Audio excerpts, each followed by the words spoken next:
In 1862, a London bus company was held liable after one of its drivers caused a crash, even though the company had explicitly told him not to do the thing that caused the accident. More than 150 years later, in 2016, a UK supermarket chain was held responsible after one of its employees assaulted a customer, even though the company had no idea, didn't approve, and had strict rules against that behavior. Two cases, different centuries, different industries, same outcome. Someone was held legally responsible for something they didn't personally do. And whether you're an employee, a parent, a business owner, or simply someone who interacts with other people, this rule affects your life more than you realize. This is the world of vicarious liability, one of the most surprising, far-reaching, and misunderstood principles in modern law. London, 1862. Horse-drawn buses race through crowded streets, competing for passengers. One driver, working for the London General Omnibus Co, becomes frustrated with a rival bus. He speeds up, cuts across, and causes a collision. The company's defense was simple. We told him not to do that. We forbade racing. We gave clear instructions. But the court didn't care. The judges ruled that the company was still liable. Even though the driver disobeyed orders, he was still performing his job, driving the bus and competing for passengers. His wrongful act was closely connected to his employment, and that connection was enough. This case became the foundation of modern vicarious liability. It established a principle that still applies today. An employer can be responsible for an employee's actions, even when the employee breaks the rules. And that raises a deeper question. Why should anyone be responsible for someone else's actions at all? The answer is practical. The person who actually caused the harm, the driver, the employee, the staff member, often can't pay. The organization behind them usually can. The law also wants employers to train, supervise, and manage the people who act on their behalf. And if a business benefits from someone's work, the law says it should also bear the risks that come with that work. So vicarious liability isn't about moral blame. It's about responsibility, risk, and compensation. And once you understand that logic, you start to see how far this rule extends. This rule doesn't stop with bus companies in the 1800s. It applies to almost every modern relationship where one person acts on behalf of another.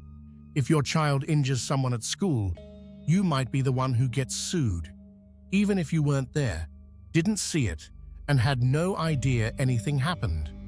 If an independent contractor looks like an employee, behaves like an employee, and is treated like an employee, the company might still be liable for their mistakes. If a police officer, a teacher, or a nurse harms someone while performing their duties, the government or institution behind them may be responsible.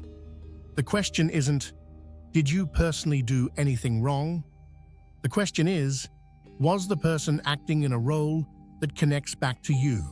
If the answer is yes, the law might say you're responsible, even if you had no idea what happened.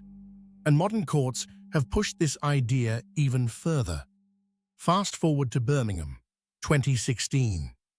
A customer walks into a Morrison's petrol station. The employee behind the counter becomes aggressive, follows the customer outside, and assaults him.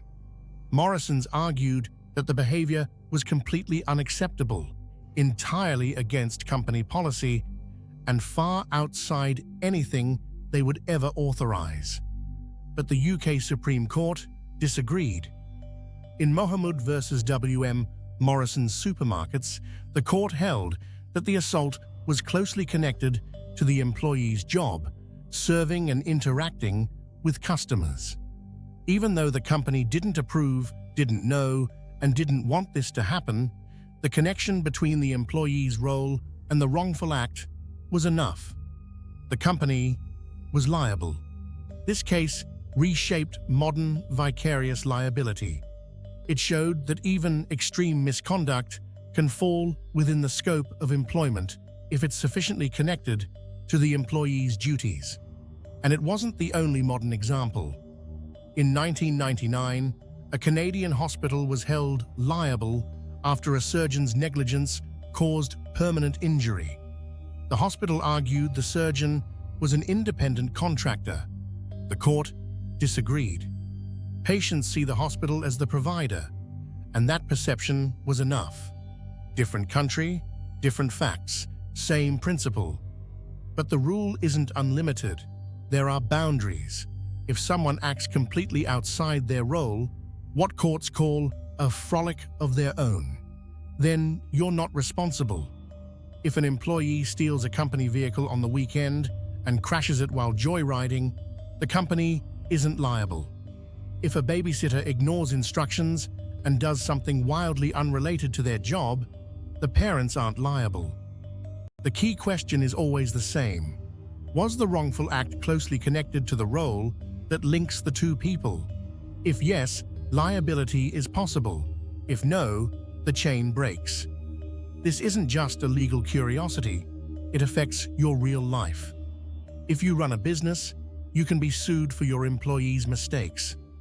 If you hire independent contractors, you need to know when you're responsible and when you're not. If you're a parent, you need to understand what the law expects of you. And if you're ever harmed by someone acting in a professional role, you need to know who you can actually claim against. Vicarious liability shapes everything from insurance premiums to workplace training to the way companies design their entire operations. It's one of the most powerful forces in modern law, and most people have never heard of it. So the next time you hear about a company being sued for something an employee did, or a school being sued for something a teacher did, or a government being sued for something a police officer did, remember this. The law isn't saying the organization is morally guilty. It's saying the organization is responsible, because responsibility isn't always about what you personally did. Sometimes it's about the role you play, the authority you hold, and the risks you create even without realizing it. And that's why, in almost every major legal system on Earth, you can be sued for something you didn't do, not because the law is unfair, but because responsibility is bigger than blame. If you like videos like this, feel free to follow the channel for more.